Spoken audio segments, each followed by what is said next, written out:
الحمد للہ رب العالمین والعاقبۃ للمتقین والصلاۃ والسلام علی سید الانبیاء والمرسلین قال اللہ تعالی وتبارک فی القرآن المجید والفرقان الحمید بسم اللہ الرحمن الرحیم یا بنی آدم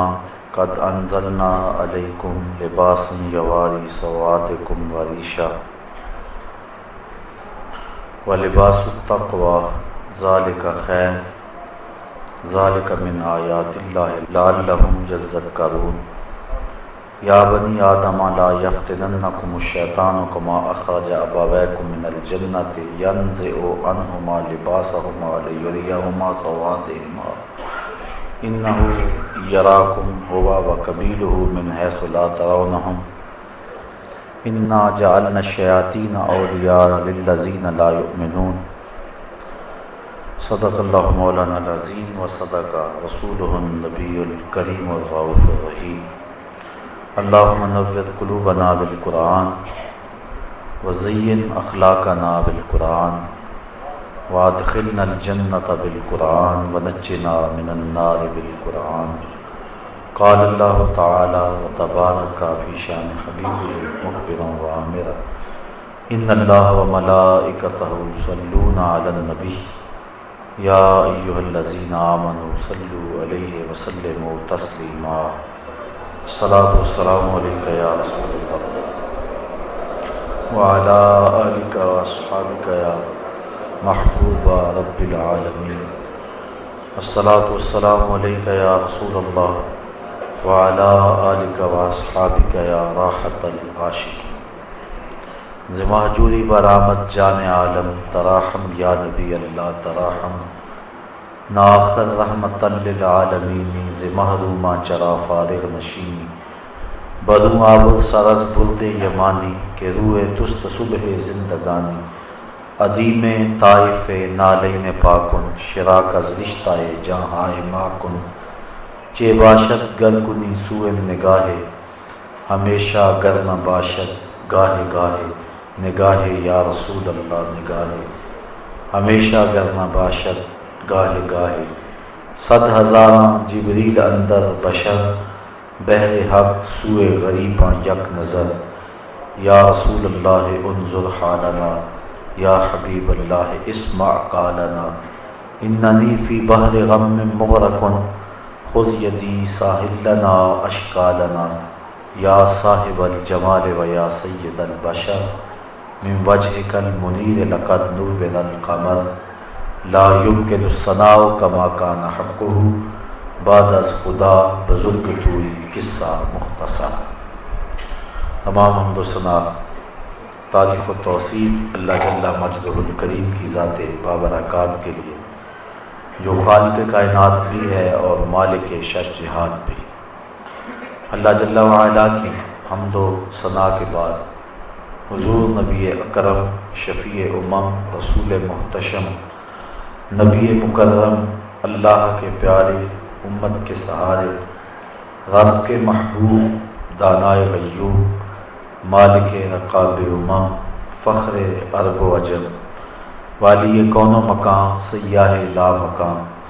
سید انس و جاں سرور لالا رخاں نیر تاباں سرنشین مہوشاں ماہ خوباں شہنشاہ حسینہ تتمہ دوراں سر خیل زہرہ جمالاں جلوہ صبح ازل نور ذات لم یزل باعث تکوین عالم فخر آدم و بنی آدم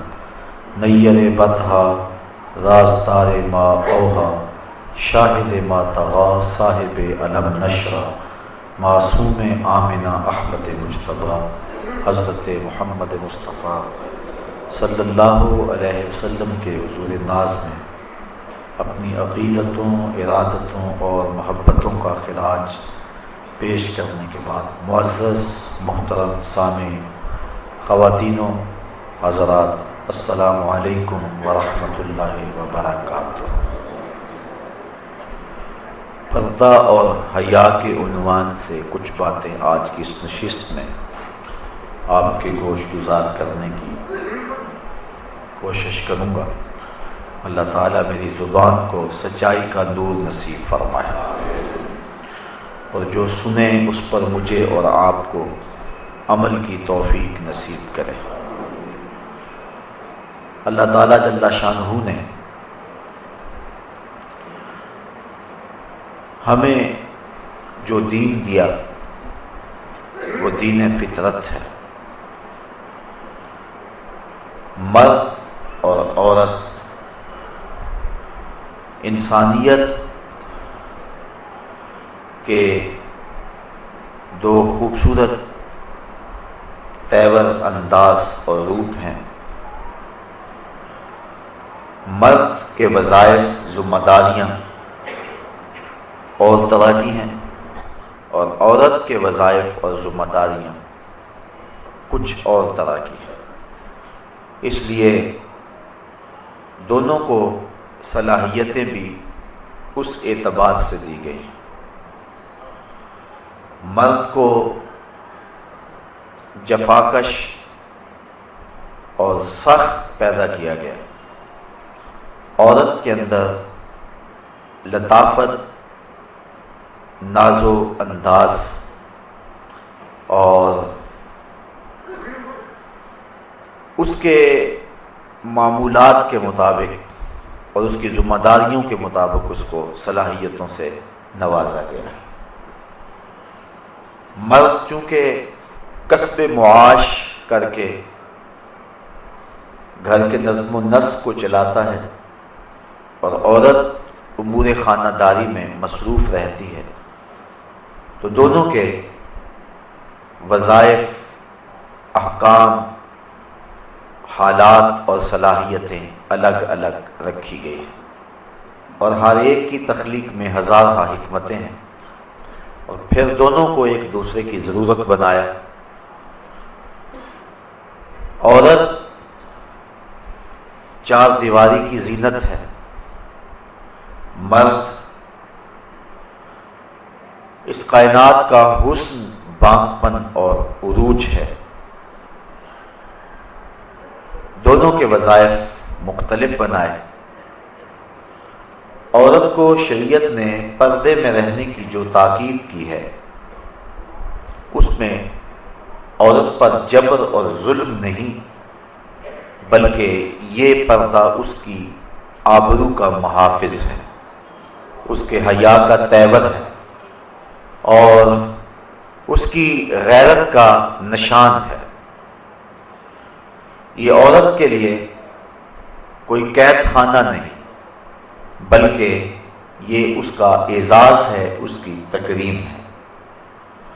لائبریری کے اندر ہزارہ کتابیں موجود ہوتی ہیں، لیکن کسی کتاب کے اوپر غلاف نہیں چڑھایا جاتا۔ قرآن مجید اللہ کی کتاب ہے، اور یہ ساری کتابوں پر تفوق اور مرتبہ رکھتی ہے اور عزت و احترام کے لائق ہے، تو اس کو غلاف میں لپیٹا جاتا ہے۔ اگر قرآن مجید کے اوپر غلاف ڈالا جائے تو اس کا یہ مطلب نہیں ہے کہ یہ اس کتاب کے ساتھ ظلم ہے، بلکہ اس کتاب کو خصوصیت اور اہتمام کے ساتھ غلاف میں رکھنا اس کتاب کی عزت اور عظمت کا بیان ہے۔ اللہ تعالیٰ نے جو عورت کو پردے کا حکم دیا ہے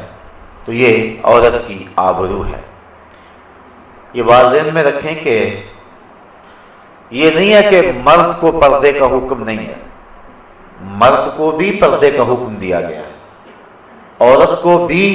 پردے کا حکم دیا گیا ہے، صرف جو پردے کی جگہ ہے اس میں فرق ہے۔ مرد ناف سے لے کر کے گھٹنوں تک اس کی اتنی جگہ یہ شرمگاہ کہلاتی ہے، اور اس کو پردے میں رکھنا واجب ہے، اور عورت سر سے لے کر پاؤں تک عورت ہے، اس لیے اس کو پردے کی تاکید کی گئی ہے۔ ایک زمانہ تھا کہ عورت کو مرد نے اپنی خواہشات کی تکمیل کا کھلونا سمجھا تھا، اور ہمیشہ مرد نے اس کی آبرو سے اور اس کی عزت سے کھیل کر کے اس کی تذلیل کی ہے۔ افلاطون نے عورت کو از قبیلے جن سے انسان ماننے سے انکار کیا۔ وہ کہتا ہے یہ انسان کی ہم شکل تو ضرور ہے لیکن انسان نہیں ہے۔ انسان کی ضرورت کے لیے، انسان کی تسکین کے لیے اور مرد کی راحت کے لیے اس کو پیدا کیا گیا ہے۔ یہ انسان کو جنم تو دیتی ہے لیکن خود انسان نہیں ہے۔ کسی نے کہا کہ عورت بدی کا سرچشمہ ہے، اتنی دیر تک اللہ کا قرب نہیں مل سکتا جب تک عورت سے جدائی اختیار نہیں کی جاتی۔ اسلام نے عورت کو مرتبہ دیا۔ بدھ نے کہا کہ یہ بدی کا سرچشمہ ہے، اس سے جدا ہو جاؤ گے تو پھر تمہیں اللہ کا قرب ملے گا، لیکن اسلام نے ہمیں جو عورت کا مرتبہ بتایا، ہم دیکھتے ہیں کہ بسا اوقات حضرت عائشہ رضی اللہ تعالی عنہا کے بستر میں حضور کو وحی آیا کرتی تھی۔ کہاں عورت بدی کا سرچشمہ قرار پاتی ہے اور کہاں حضور کو اپنی زوجہ محترمہ کے بستر میں وحی کے نزول کے آثار پیدا ہوتے ہیں۔ بلکہ حضور نے فرمایا حبب الیہ من دنیاکم ثلاث، مجھے تمہاری دنیا سے 3 چیزیں ہی پسند ہیں، الطیب والنساء وجعلت قرۃ عینی فی الصلاۃ، ایک خوشبو، دوسری منکوحہ عورتیں، اور تیسرا میری آنکھوں کی ٹھنڈک نماز میں رکھی گئی ہے۔ تو عورت کو اسلام نے ہی مرتبہ دیا۔ تو پہلے لوگوں نے عورت کو ایک کھلونا سمجھا اور اس کے ساتھ جو سلوک کیا وہ تاریخ سے چھپا ہوا نہیں، لیکن جب عورت کی آنکھیں کھلی، اسلام نے اس کو عزت دی۔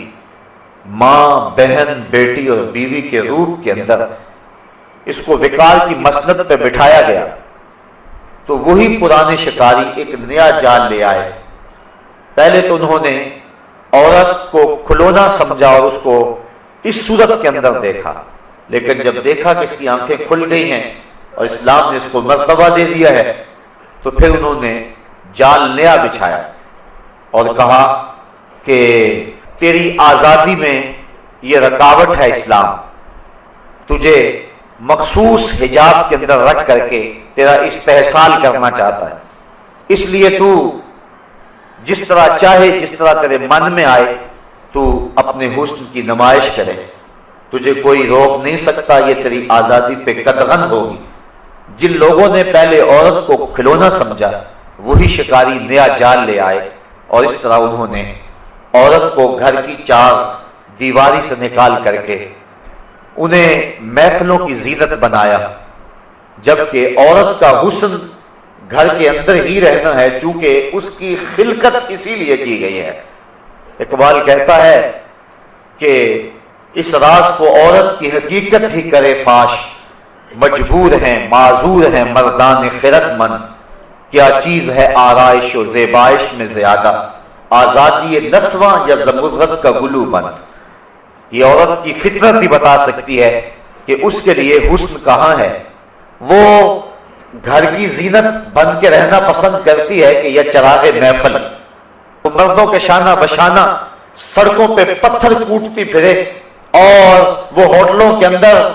مردوں کی ہوسناک نگاہوں کا شکار ہوتی رہے، یہ اس کا حسن ہے، یا گھر کو سنبھال لے اور اپنے بچوں کی تربیت کرے اور انہیں معاشرے کا بہتر اور کارآمد حصہ بنائے۔ عورت کے لیے ان 2 وظائف میں سے کون سا وظیفہ ہے؟ ایک عورت کی فطرت ہی اس بات کو بتا سکتی ہے۔ تو یہ پرانے شکاریوں نے ایک نیا جال بچھایا اور عورت کو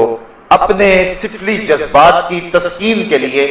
کھلونا ہی دیکھنا چاہا، لیکن انہوں نے ایک اور جال بچھا کے عورت کو پھانس لیا۔ اب دیکھیے قرآن مجید میں ہمارا رب ہم سے کیا کہہ رہا ہے۔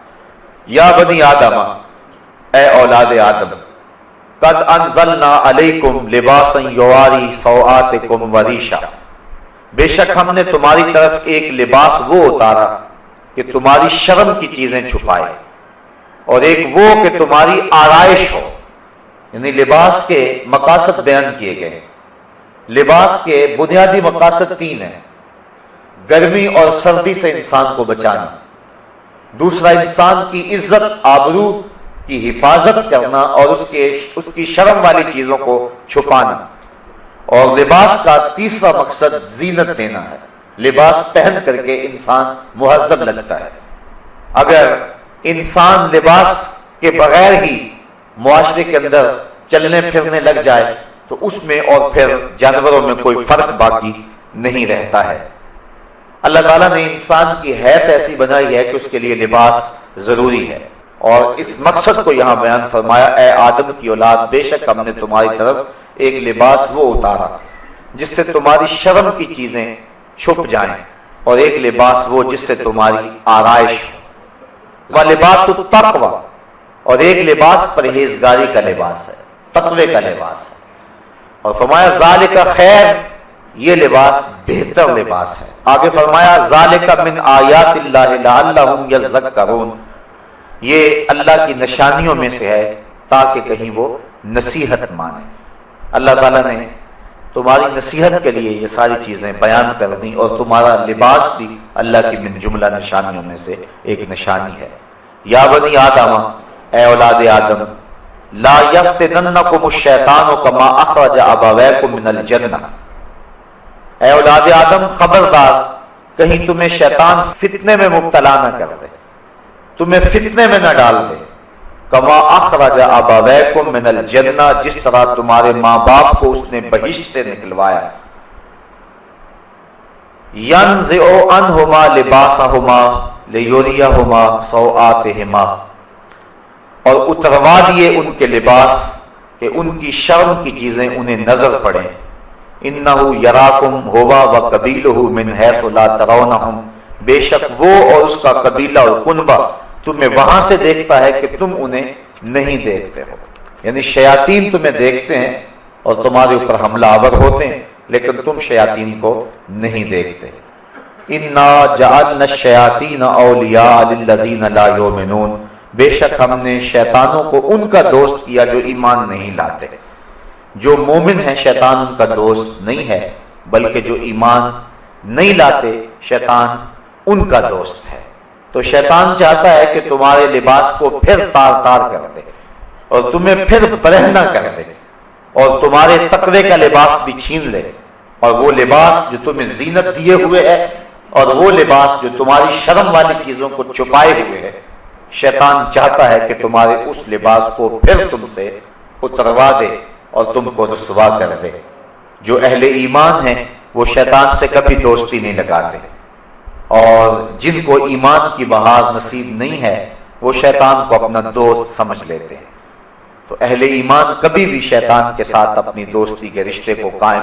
نہیں رکھتے، بلکہ اللہ تعالیٰ نے ایک دوسرے مقام پر ارشاد فرمایا: یا ایھا الذین آمنوا لا تتخذوا عدوی وعدوکم اولیاء، اے ایمان والو میرے اور اپنے دشمن کو کبھی بھی دوست نہ بنانا۔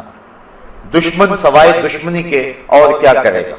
وہ جس روپ میں مرضی آ جائے سوائے دشمنی کے وہ کر ہی کیا سکتا ہے۔ تو شیطان ہمارا دشمن ہے، اس نے ہمارے رب کے روبرو قسم کھائی تھی کہ مجھے قسم ہے تیری عزت کی، میں تیرے بندوں کو تیرے تک نہیں پہنچنے دوں گا،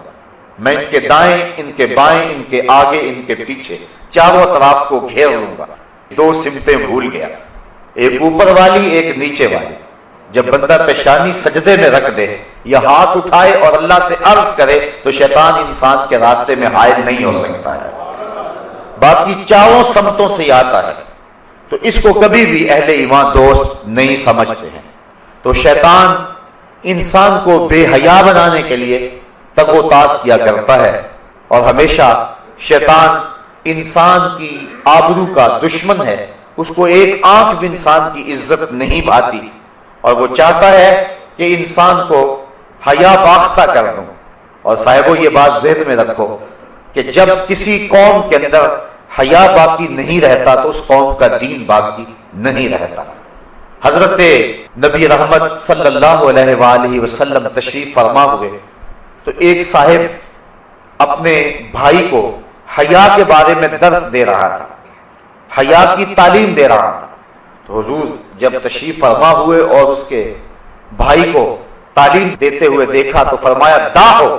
فإن الحیا من الایمان،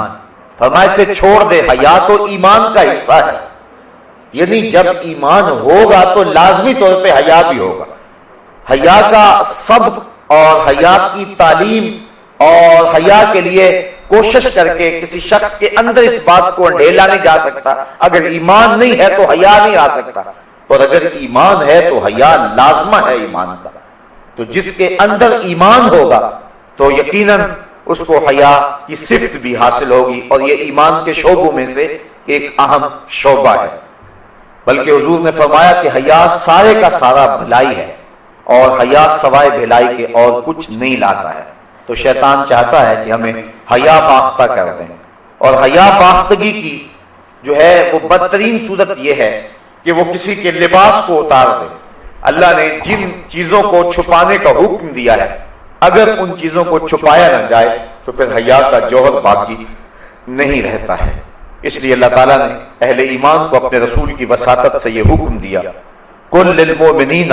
یغضوا من ابصارہم وَيَحْفَظُوا فُرُوجَهُمْ ذَلِكَ أَزْكَىٰ لَهُمْ إِنَّ اللَّهَ خَبِيرٌ بِمَا يَصْنَعُونَ. اے محبوب آپ فرما دیجئے، حکم دیجئے للمؤمنین، مسلمان مردوں کو کیا حکم دیجئے؟ یغضوا من ابصارہم، کہ وہ اپنی نگاہوں کو نیچا رکھیں، وَيَحْفَظُوا فُرُوجَهُمْ، اور اپنی شرمگاہوں کی حفاظت کریں، ذَلِكَ أَزْكَىٰ لَهُمْ، یہ ان کے لیے زیادہ ستھری بات ہے. ان اللہ خبیر بما یصنعون، جو تم کرتے ہو اللہ اس کو خوب جانتا ہے. تمہارے کاموں سے، تمہارے اعمال سے تمہارا رب بے خبر نہیں ہے. وَقُلْ لِلْمُؤْمِنَاتِ، اور اے محبوب آپ مومن عورتوں کو حکم دیں، یغضضن من ابصارہن، کہ وہ اپنی نگاہوں کو نیچی رکھیں، وَيَحْفَظْنَ فُرُوجَهُنَّ، اور اپنی پارسائی کی حفاظت کریں، وَلَا يُبْدِينَ زِينَتَهُنَّ، اور اپنے بناؤ کو نہ دکھائیں، الا ما ظہر منہا، مگر وہی جو اللہ نے ظاہر کیا ہے، وَلْيَضْرِبْنَ بِخُمُرِهِنَّ عَلَى جُيُوبِهِنَّ، اور اپنے دوپٹے اپنے گریبانوں پہ ڈال لیں، وَلَا يُبْدِينَ زِينَتَهُنَّ، اور اپنی زینت اور سنگار کو ظاہر نہ کریں، الا لِبُعُولَتِهِنَّ، مگر اپنے شوہروں پر، او آبائهن، یا اپنے باپ پر، او آبائے بعولتہن، یا اپنے شوہروں کے باپ پر، او ابنائہن، یا اپنے بیٹوں پر، او ابنائے بعولتہن، یا اپنے شوہروں کے بیٹوں پر، او اخوانہن، یا اپنے بھائیوں پر، او بنی اخوانہن، یا اپنے بھتیجوں پر، او بنی اخواتہن، یا اپنے بھانجوں پر، او نسائہن، یا اپنے دین کی عورتوں پر، او ما ملکت ایمانہن، یا جو ان کی ملک میں کنیزیں اور لونڈیاں ہیں، اب التابعین غیر اول الاربۃ من الرجال اب الطفل، اور یا وہ نوکر، شرط یہ ہے کہ وہ شہادت والے مرد نہ ہوں، یا وہ بچے، الذین لم یظہروا علی عورات النساء، جنہیں عورتوں کی شرم کی چیزوں کی خبر نہیں ہے، اتنے چھوٹے ہیں، ولا یضربن بارجلہن، اور اپنے پاؤں زمین پر اتنے زور سے نہ رکھیں، لِيُعْلَمَ مَا يُخْفِينَ مِنْ زِينَتِهِنَّ،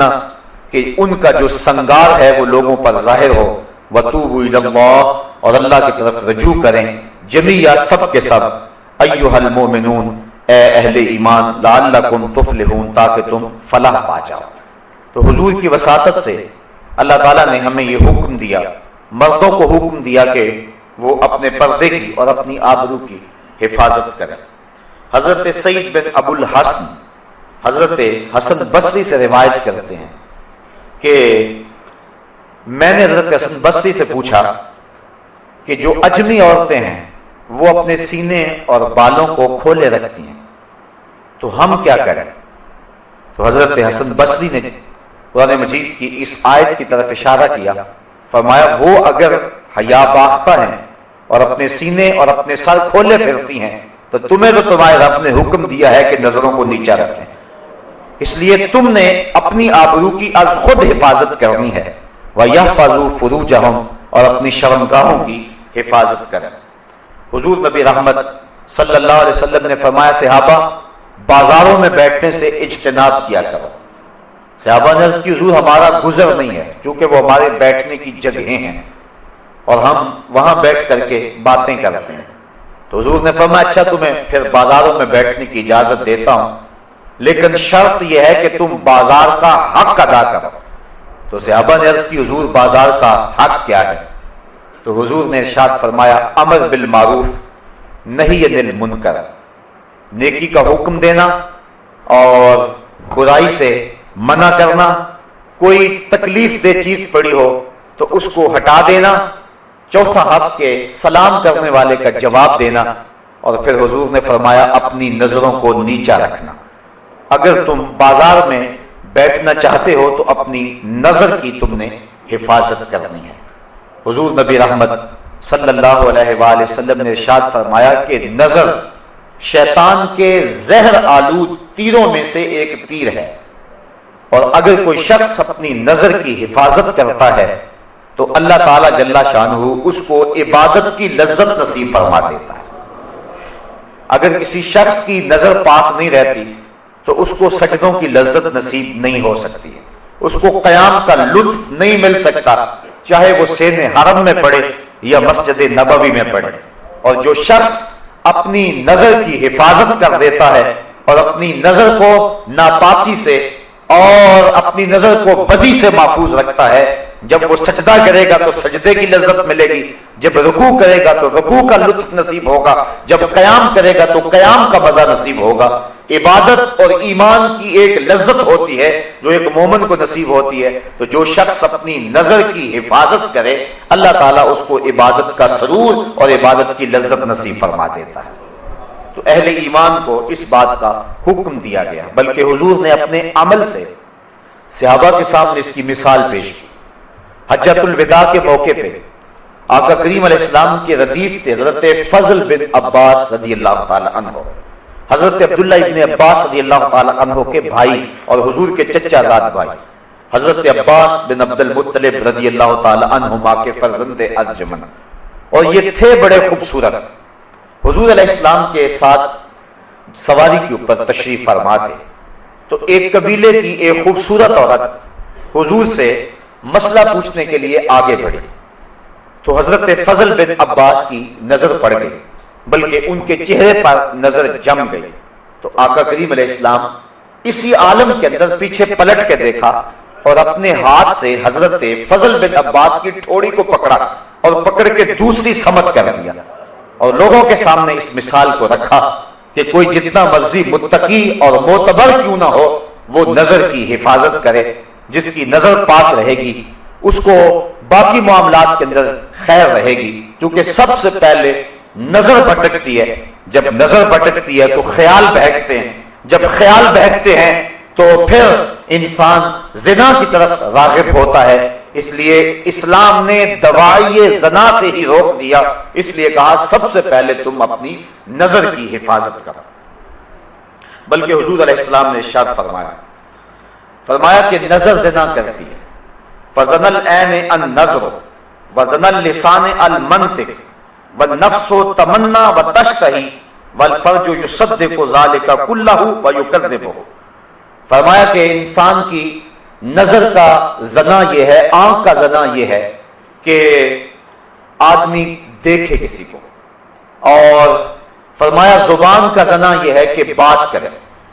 پھر نفس جو ہے اس کی تمنا کرتا ہے اور اس کی آرزو کرتا ہے، پھر انسان کی شرمگاہ یا اس کی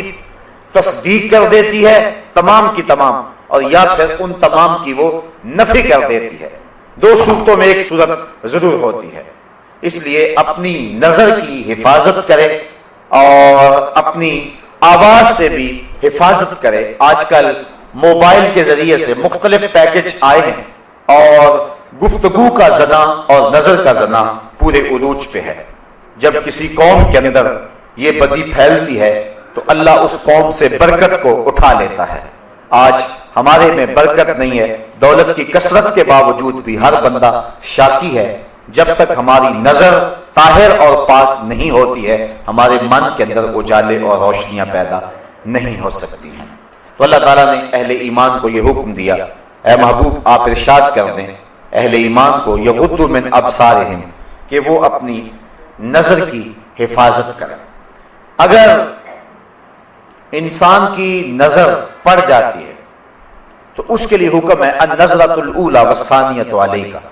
فرمایا پہلی نظر تجھے معاف ہے چونکہ اس میں تیرا قصد نہیں ہے، اگر اسی نظر کے تسلسل کو برقرار رکھتا ہے یا دوسری مرتبہ دیکھتا ہے تو فرمایا وہ تیرے اوپر وبال ہوگی۔ تو پہلی نظر کی معافی دی گئی، کیونکہ اسلام جو ہے وہ دین فطرت ہے، تو جہاں انسان کی جہاں کمزوری ہے، جہاں اس کی بے اختیاری ہے، وہاں چھوٹ دے دی گئی، لیکن اس کے بعد اگر اس نظر کا تسلسل برقرار رہتا ہے یا پھر دوسری نظر کوشش کر کے دیکھتا ہے اور تعاقب کرتا ہے تو پھر فرمایا وہ تیرے اوپر وبال ہے۔ اور وہ آنکھ جو غیر محارم کو دیکھتی رہی کل قیامت کے دن جہنم کی آگ سے بن دی جائے گی۔ اور 3 آنکھیں حضور نے فرمایا قیامت کے دن کوئی آنکھ نہیں ہوگی جو رو نہیں رہی ہوگی، صرف 3 آنکھیں ہوں گی کہ جن میں آنسو نہیں ہوں گے اور جو نہیں رو رہی ہوں گی۔ ایک وہ نظر جو غیر محارم کی طرف دیکھنے سے بچی، دوسری وہ نظر جو اللہ جل شانہ کی راہ میں اس کے راستے کے اندر جاگتی رہی، پہرا دیتی رہے، سرحدوں کے اوپر محافظت کرتی رہی، اور تیسری وہ نظر، وہ آنکھ کہ خوف خدا میں مکھی کے سر کے برابر اس سے آنسو نکل آئے۔ تو فرمایا یہ 3 آنکھوں کے علاوہ باقی جتنی بھی آنکھیں ہیں وہ قیامت کے دن رو رہی ہوں گی۔ تو اپنی نظر کی حفاظت یہ بہت ضروری ہے، اور اللہ تعالیٰ نے قرآن مجید کے اندر یہاں خصوصیت کے ساتھ اس کا تذکرہ ارشاد فرمایا،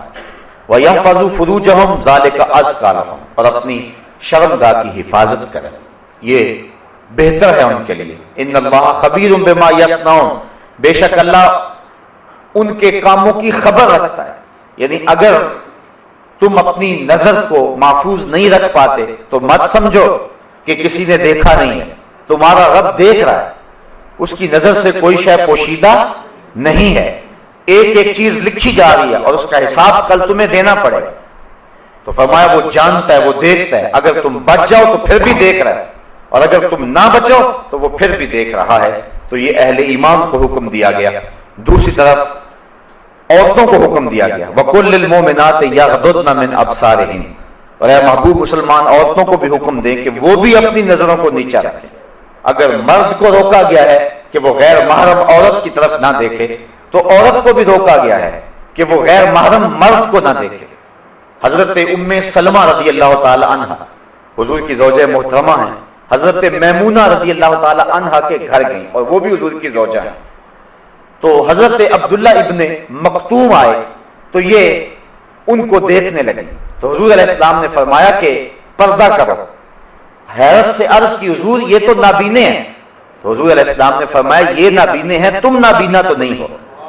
یعنی عورت کو بھی منع کر دیا کہ تو مرد کو نہ دیکھے۔ بلکہ حضور نبی رحمت صلی اللہ علیہ وآلہ وسلم کی پیاری صاحبزادی سیدہ فاطمہ الزہرا رضی اللہ تعالی عنہا سے پوچھا گیا کہ عورت کے لیے بہترین پردہ کیا ہے، تو سیدہ فرمانے لگی کہ عورت کا بہترین پردہ یہ ہے کہ نہ وہ مرد کو دیکھے اور نہ کوئی مرد اس کو دیکھے۔ بلکہ حضرت فاطمہ رضی اللہ تعالی عنہا اس وجہ سے پریشان رہا کرتی تھی کہ اب تو میں اپنے پردے کی حفاظت کرتی ہوں،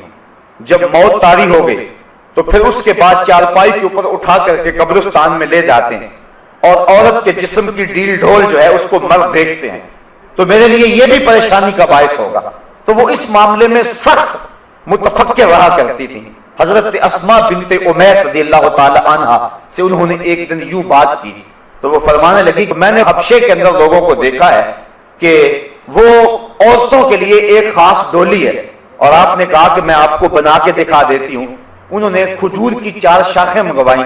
اور پھر چارپائی کے 4 پایوں کے ساتھ باندھ دی اور ان کو آپس میں جوڑ دیا اور اس کے اوپر پردہ ڈال دیا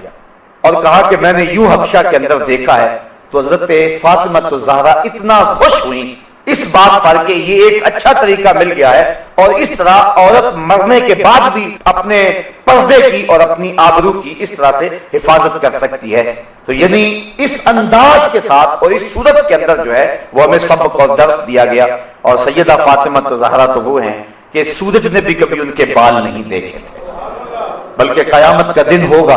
اور جب سیدہ فاطمہ زہرا رضی اللہ تعالی عنہا 70,000 حوروں کے جلوہ میں میدان حشر سے گزریں گی تو ایک دم آواز آئے گی، یا معاشر الجمع غضوا ابصارکم، اے اہل معاشر اپنی نگاہوں کو نیچا کر لو، اس لیے کہ محمد صلی اللہ علیہ وآلہ وسلم کی بیٹی فاطمہ کا گزر ہو رہا ہے. تو اہل معاشر کو نظریں جھکانے کا کہا جائے گا چونکہ انہوں نے زندگی میں اپنے پردے کی اپنی جان سے زیادہ حفاظت کی، اور اللہ تعالیٰ جل شانہ ان کو قیامت کے دن بھی اس انداز کے ساتھ اعزاز و تکریم عطا فرمائے گا. حج کے موقع پر ایک آزمائش ہے. احرام کی شرط ہے کہ عورت اپنے چہرے کو نہ چھپائے، یعنی اپنے چہرے کو ننگا رکھے. کیوں؟ اس لیے کہ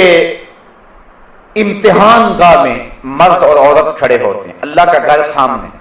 اللہ دیکھنا چاہتا ہے میرا بندہ میرے سے ڈر کر کے اپنی نظر کی حفاظت کرتا ہے کہ نہیں کرتا ہے. ایک طرف عورت کو کہا کہ چہرہ نہیں چھپانا اور دوسری طرف مرد کی آزمائش ہے کہ تو نظر کی حفاظت کرنا ہے. وہ ایک مشق کروائی جا رہی ہے کہ حج کے بعد اس کو کف بصر کی عادت پڑ جائے اور وہ اللہ تعالیٰ کے بابرکت گھر کے سامنے جو مزاج پختہ کر کے آیا ہے بعد میں بھی اس مزاج پر عامل رہے. لیکن حضرت عائشہ رضی اللہ تعالیٰ عنہ فرماتی ہیں کہ احرام کی شرط تھی چہرہ ننگا رکھنا، لیکن جب مرد ہمارے سامنے آتے تھے تو ہم کسی پنکھے کے ساتھ، وہ جو دستی پنکھا ہوتا ہے، اور کسی ایسی چیز کے ساتھ یا کپڑے کے ساتھ، یعنی چہرے کو تو لگا نہیں سکتے، اس سے تو جو ہے وہ پھر دم پڑ جائے گا اگر چہرہ چھپ گیا، تو دور کر کے مردوں کے سامنے کر دیتے تھے کہ اس حالت میں بھی وہ ہمارا چہرہ نہ دیکھ سکے. حضرت سیدہ فاطمہ زہرا رضی اللہ تعالی عنہا کا پردہ، حضرت عائشہ رضی اللہ تعالی عنہا کا پردہ، بلکہ مشکات کتاب الجنائز کی آخری روایت ہے. حضرت عائشہ رضی اللہ تعالیٰ عنہ فرماتی کہ حضور کے وصال کے بعد، حضرت سیدنا صدیق اکبر کے وصال کے بعد بھی میں جب ان کی قبور پر زیارت کے لیے جاتی تو میں معمولی اوڑھنی اوڑھ کے چلی جاتی اس خیال سے کہ ایک میرا شوہر ہے اور دوسرا میرا والد ہے، تو میں معمولی اوڑھنی اوڑھ کر کے وہاں چلی جایا کرتی اور حضور کی تربت انور کی زیارت کیا کرتی. فرمایا پھر کچھ عرصہ گزرا کہ حضرت عمر فاروق رضی اللہ تعالی عنہ کی بھی تدفین ہو گئی. اب ام المومنین کیا فرماتی ہیں؟ فرماتی ہیں فواللہ ما دخلتہ الا وانا مشدودۃ علی ثیابی حیاء من عمر، کہ اس کے بعد جب بھی میں جاتی تو موٹا کپڑا لے کر جاتی، مجھے حضرت عمر سے حیا آیا کرتی تھی. ایک تو یہاں حضرت ام المومنین کا عقیدہ سمجھیے، اور دوسرا حیا کی کیفیت یہ ہے کہ حضرت عمر فاروق رضی اللہ تعالی عنہ سے جو کہ قبر میں ہیں اور مٹی کے کتنے پردے ہیں اوپر، لیکن فرمایا اس کے باوجود میں اوڑھنی اوڑھ کے جایا کرتی تھی کہ مجھے حضرت عمر فاروق سے حیا آیا کرتی تھی. اللہ کے محبوب علیہ السلام نے ارشاد فرمایا کہ نساء کاسیات عاریات مائلات ممیلات رؤوسہن مثل اسنمۃ البخت لا يدخلن الجنۃ ولا یجدن ریحھا. فرمایا بہت ساری عورتیں کہ جنہوں نے کپڑے تو پہنے ہوئے ہیں لیکن ان کا لباس اس طرح کا ہے کہ ان کے ابھار اور ان کی پردے والی چیزیں ظاہر ہوتی ہیں، وہ لوگوں کو اپنی طرف مائل کرنے والی ہیں اور لوگوں کی طرف مائل ہونے والی ہیں، اور ان کے سر ایسے ہیں جس طرح بھختی اونٹوں کی کوہانے ہوں. حضور نے فرمایا کہ وہ عورتیں کبھی بھی جنت میں داخل نہیں ہوں گی بلکہ وہ جنت کی خوشبو بھی نہیں پائیں گی. اور احادیث میں آتا ہے کہ جنت کی خوشبو 500 سال کی مسافت سے آنا شروع ہو جائے گی. ابھی بندہ 500 سال دور مسافت پہ ہوگا کہ جنت کی مہک آنا شروع ہو جائے گی. لیکن جو عورتیں لباس پہننے کے باوجود بھی برہنہ رہتی ہیں اور جو لوگوں کو مائل کرتی ہیں اور ان کی طرف مائل ہوتی ہیں، اقبال نے کہا تھا نوجوانہ چو زنا مشغول تن از حیا بیگانہ پیرانے کہن، کہ میری قوم کی حالت یہ، آج سے 60-70 سال قبل اقبال نے کہا میری قوم کی حالت یہ ہے کہ جو جوان ہیں وہ اپنے تن میں مشغول ہو گئے، ہر وقت تنگی پٹی میں لگے رہتے ہیں، ہر وقت وہ اپنے جسم کو سنوارنے میں لگے رہتے ہیں، جبکہ یہ وظیفہ عورتوں کا ہے، یہ مردوں کا نہیں ہے۔ لیکن بیوٹی پارلر پہ اب تو مرد بھی سج کے آتا ہے عورت کے ساتھ ساتھ، تو نوجوانہ چو زنا مشغول تن۔ اقبال کہتا ہے کہ جو مرد ہیں، جوان ہیں، وہ بھی عورتوں کی طرح اپنے تن میں مشغول ہیں۔ از حیا بیگانہ پیرانے کہن، اور جو بوڑھے ہیں وہ بھی حیا سے بیگانہ ہو گئے۔ ایک روایت کے لفظ ہیں، حضور نے ارشاد فرمایا کہ تم میں سے بہتر جوان وہ ہیں جو بوڑھوں کی پیروی کریں، اور بدترین بوڑھے وہ ہیں جو جوانوں کی پیروی کریں۔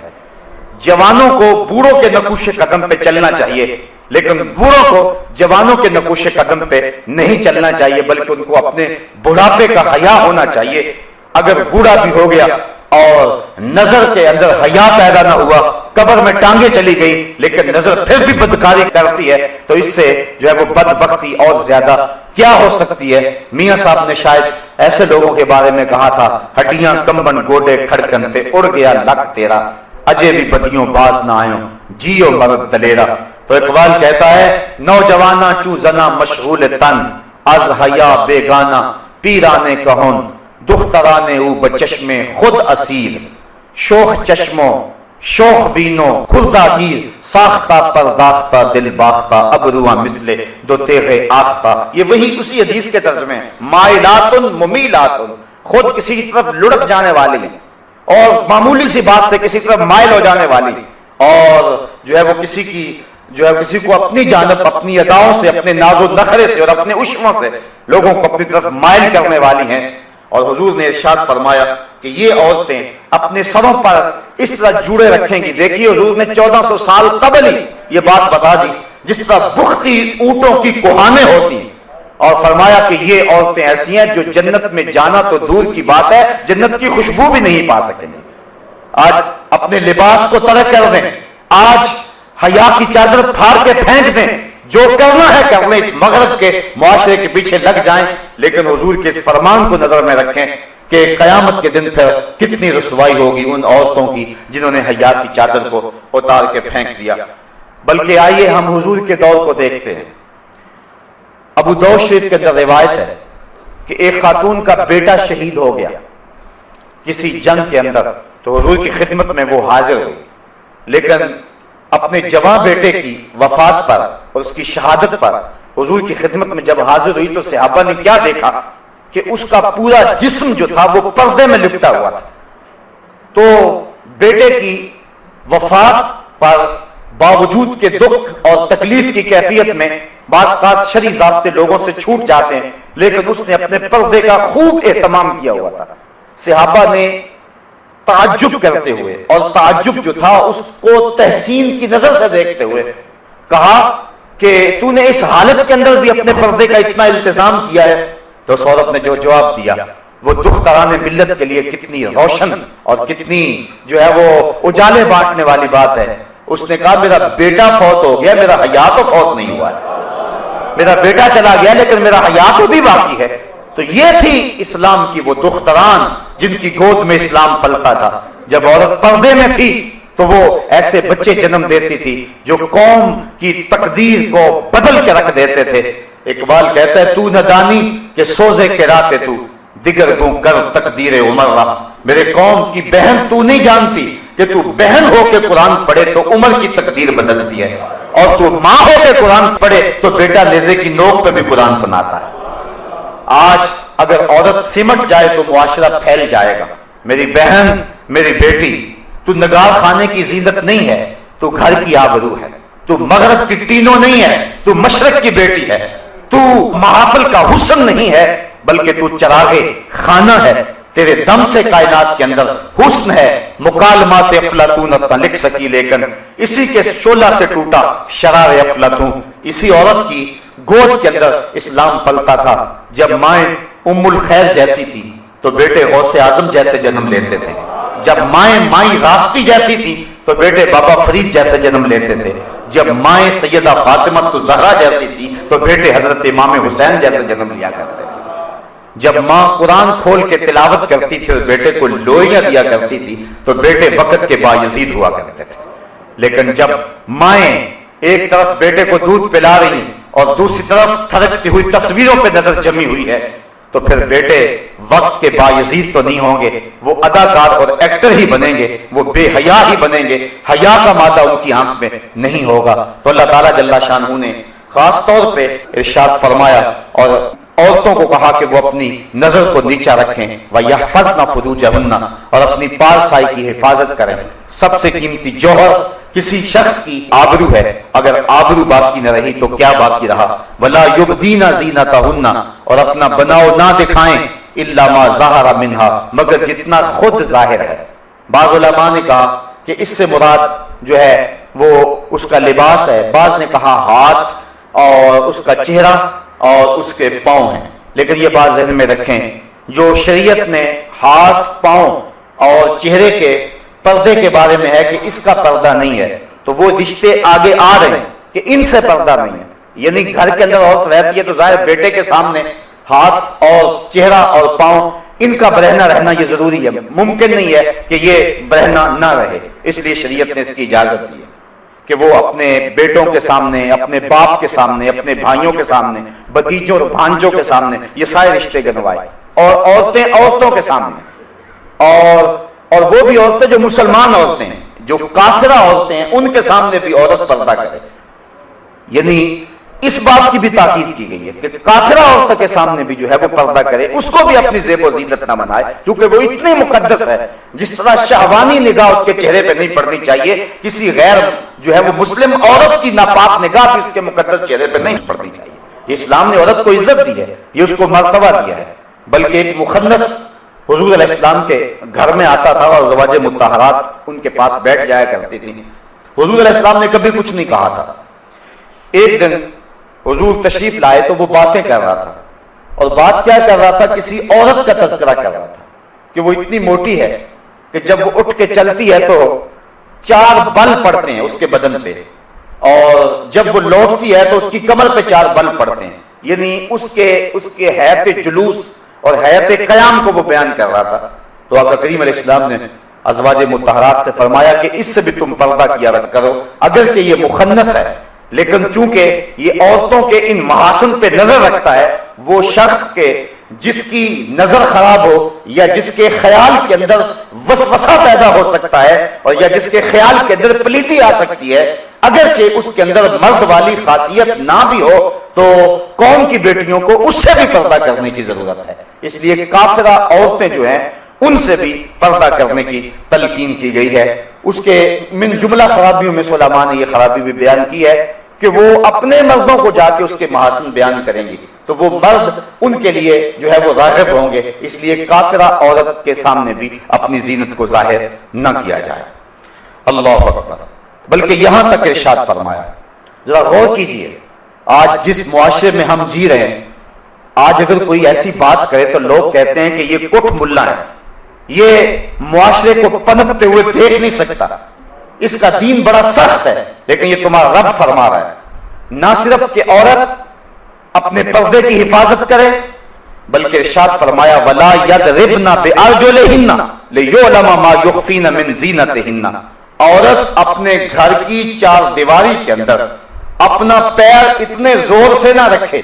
کہ اس کے پاؤں میں پڑے ہوئے پازیب کی چھنکار باہر گزرتے ہوئے غیر مرد کے کانوں میں پڑے۔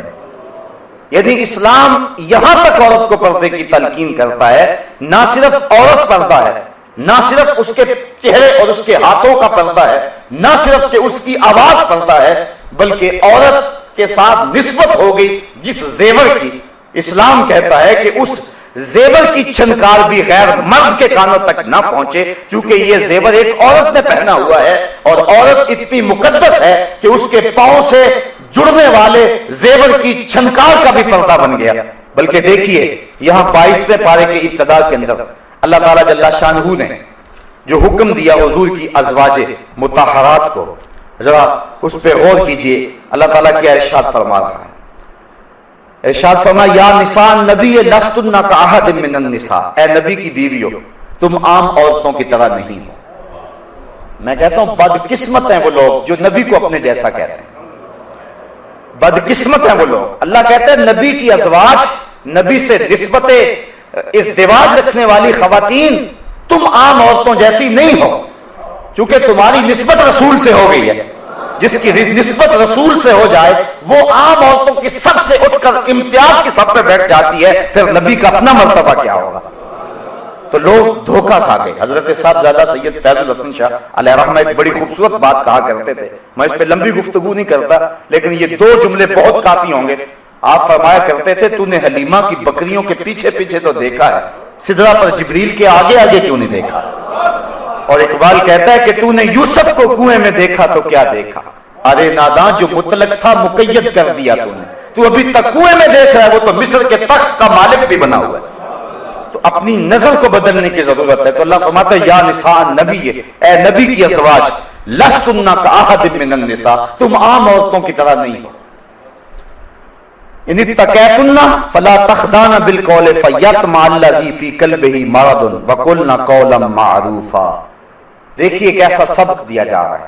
کہ جب تمہیں بامر مجبوری کسی مرد سے بات کرنی پڑے، اور ازواج مطہرات سے لوگ مسائل پوچھنے آیا کرتے تھے. حضرت ام المومنین عائشہ صدیقہ رضی اللہ تعالی عنہا سے جو ہے حضور نے فرمایا اس حمیرہ سے دین لو. تو عورتوں کے جتنے بھی مسائل ہیں امت تک پہنچے ہیں وہ حضرت ام المومنین کے ذریعے پہنچے. تو ان کے پاس امر مجبوری آنا پڑتا تھا. صحابہ کو کوئی مسائل جو حل نہیں ہوتے تھے تو وہ ان کے پاس آتے تھے کہ تم نے حضور کا عمل کیا دیکھا. تو انہیں حکم ہوا کہ اے نبی کی ازواج، تم عام عورتوں کی طرح نہیں ہو اور تم اللہ سے ڈرو. اور جب کسی مرد سے تمہیں بات کرنی پڑ جائے، اللہ اکبر، تو کیا ارشاد فرمایا کہ ایسی نرمی نہ کرو کہ دل کا روگی کچھ لالچ کر لے. یعنی اپنے لہجے کے اندر ایسی نرمی پیدا نہ کرنا کہ جس کے دل کے اندر کھوٹ ہے اور روگ ہے وہ تمہارے لہجے کے گداز اور لہجے کی نرمی سے کوئی اور معنی حاصل کر لے اور تمہاری طرف مائل ہو جائے. کہا نہیں، وَقُلْنَا قَوْلًا مَعْرُوفًا، ہاں تم اچھی بات کرو، وقار کے ساتھ بات کرو، لیکن عورت کو حکم ہے کہ اگر اسے غیر مرد سے بات کرنے کی نوبت آ جائے، یہ لفظ بول رہا ہوں، نوبت آ جائے بامر مجبوری، تو اس کے لیے بھی شریعت نے آداب مقرر کر دیے کہ وہ غیر مرد سے مٹک مٹک کر کے اپنے لہجے کو سوار کر کے لفظوں کے غلاف اپنے مفہوم پہ چڑھا کے اور جو ہے وہ مختلف جملوں کو ترتیب دے کے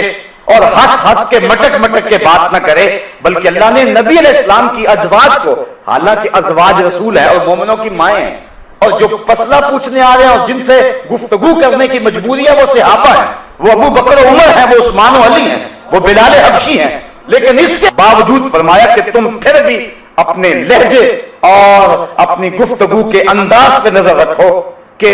یہ پاک تینت لوگ تو آیا کرتے ہیں، کوئی ایسا بھی آ سکتا ہے کہ جس کے دل میں روگ ہو اور تمہارے لہجے کی نرمی سے وہ کوئی اور معنی اخذ کر لے. اس لیے تم اچھی بات کرو لیکن اپنے لہجے کے جو ہے وہ نرمی اور لہجے کی لچک پیدا نہ کرو تاکہ جو ہے وہ تمہارا روب ان کے اوپر برقرار رہے. تو یہ تو ام المومنین اور ازواج مطہرات کو جو مومنوں کی مائیں ہیں امہات المومنین، یہ ان کو حکم دیا ہے. اور آج موجودہ دور میں جس طرح عورت مرد کے ساتھ بات کرتی ہے اور اگر کوئی تھوڑی سی لہجے کے اندر سختی یا مختصر بات کر کے جو ہے وہ عورت مرد سے بات چھوڑ دے تو لوگ کہتے ہیں کہ تیری بیوی جو ہے وہ اکھڑ ہے، اس کو بولنے کی تمیز نہیں ہے، یہ تانے سن لو کوئی بات نہیں ہے. لیکن یہ تانے دنیا پہ ہے، اصل ہماری زندگی آخرت کی زندگی ہے. ہم نے اس کا حسن اور اس کا نور اور اس کی روشنی دیکھنی ہے. بلکہ اللہ تعالیٰ جل شانہ نے ارشاد فرمایا یا ایھا النبی قل لازواجک وبناتک ونساء المؤمنین یدنین علیہن من جلابیبہن ذالک ادنی ان یعرفن فلا یؤذین وکان اللہ غفورا رحیما. اے نبی اپنی ازواج کو، اپنی صاحبزادیوں کو اور مسلمان عورتوں کو حکم دے، ان کو ارشاد کریں کیا؟ یدنین علیہن من جلابیبہن، کہ وہ اپنی چادروں کا ایک حصہ اپنے منہ پہ ڈال رکھیں، یعنی پردے کا حکم دیا گیا. بعض لوگ کہتے ہیں کہ جو ہے وہ آنکھوں کا پردہ ہوتا ہے، یہ ایک نئی اور گمراہ کن اصطلاح ہے. پردہ تو جی آنکھوں میں ہونا چاہیے، اور بالخصوص آج کل جو جعلی اور 2 نمبر پیر ہیں وہ اس بات کا بڑا ڈنڈورا پیٹتے ہیں کہ حیا آنکھ میں نہیں ہے تو پھر جو ہے وہ پردے میں حیا کیسے ہو سکتا ہے. جس چیز کو اللہ اور اس کے رسول نے ہمارے لیے بطور ضابطہ بیان کر دیا، کس شخص کو حق پہنچتا ہے کہ اس کو بدلے چاہے جتنا مرضی پیر کیوں نہ ہو. پیر اور مریدنی کا بھی آپس میں پردہ ہے۔ حضور علیہ السلام کی جب صحابیات نے بیعت کی تو انہوں نے کہا کہ حضور آپ ہم سے مصافحہ فرمائیں، تو حضور نے فرمایا لا اصافح النساء، میں عورتوں سے مصافحہ نہیں کیا کرتا۔ آؤ میں اور آپ اپنے اہل خانہ کو، قوم کی بیٹیوں کو اور اپنی قوم کی خواتین کو پردے کی تاکید کریں۔ مرد اپنی نظر کی حفاظت کریں اور عورت پردے میں سمٹ جائے۔ یہ پردہ، یہ برقع، یہ چادر جس کو اللہ تعالیٰ نے جو ہے وہ جلباب کہا، یہ چادر اور یہ برقع، یہ اس کے لیے کوئی قید خانہ نہیں۔ میری بہن، میری بیٹی، یہ برقع تیری آبرو کا پہرا ہے، یہ تیرے حیا کا تیور ہے۔ تیرے برقعے کی ایک ایک سلوٹ تیری آبرو کا پتہ دیتی ہے، اس لیے تیرا پردے میں جانا اور تیرا سمٹ جانا یہ قوم کے پھیلنے کی دلیل ہے۔ جب قوم کی بیٹیاں پردے میں تھیں تو معاشرہ روشنیاں پا گیا تھا اور زمانے کو باپ پن ملا تھا، اور جب عورتیں پردے سے نکلی اور فطرت بدلی تو پھر جو ہے سوائے تباہی کے ہمارے مقدر میں کچھ نہ ہوا۔ آج ہماری بدقسمتی یہ ہے کہ شریعت کے جو ضابطے ہیں ہم ان کے برعکس چل رہے ہیں۔ مرد کو حکم ہے کہ وہ اپنے ٹخنے ننگے رکھے اور عورت کو حکم ہے کہ وہ اپنی شلوار وغیرہ لٹکا کے رکھے تاکہ اس کے پاؤں بھی جو ہے وہ ڈھک جائیں، لیکن عورت جو ہے وہ اپنی شلوار کو کھینچ کر کے جو ہے وہ بہت اوپر لے گئی ہے، اور جو مرد ہے وہ بالکل نیچے لٹکا رہا ہے۔ مجھے بتاؤ اگر حسن گھٹنے چھپانے میں ہے تو پھر عورت ظاہر کیوں کر رہی ہے، اور اگر حسن گھٹنے ظاہر کرنے میں ہے تو پھر مرد کیوں چھپا رہا ہے؟ مجھے لگتا ہے جس طرح ہم نے کوئی ضد باندھی ہوئی ہے شریعت سے، مرد کو کہا کہ تو نے اپنے ٹخنے ظاہر کرنے ہیں تو وہ الٹا ان کو چھپا رہا ہے، اور عورت کو حکم ہے کہ تو نے اپنے ٹخنوں کو چھپانا ہے، وہ الٹا اس کو برہنہ کر رہی ہے۔ ہم شریعت بیضاء سے ٹکر نہ لے اور اللہ اس کے رسول کے حکموں سے مقابلہ نہ شروع کریں، بلکہ جو ہمیں حکم دیا گیا ہے اس حکم پر پورا اترنے کی کوشش کریں۔ تو آئیے میں اور آپ اپنے گھروں میں اپنے اہل خانہ کو پردے کی تلقین کریں اور ان کو حضور کے طریقہ کے مطابق زندگی گزارنے کا درس دیں۔ اللہ مجھے آپ کو اپنی رحمتیں عطا فرمائے۔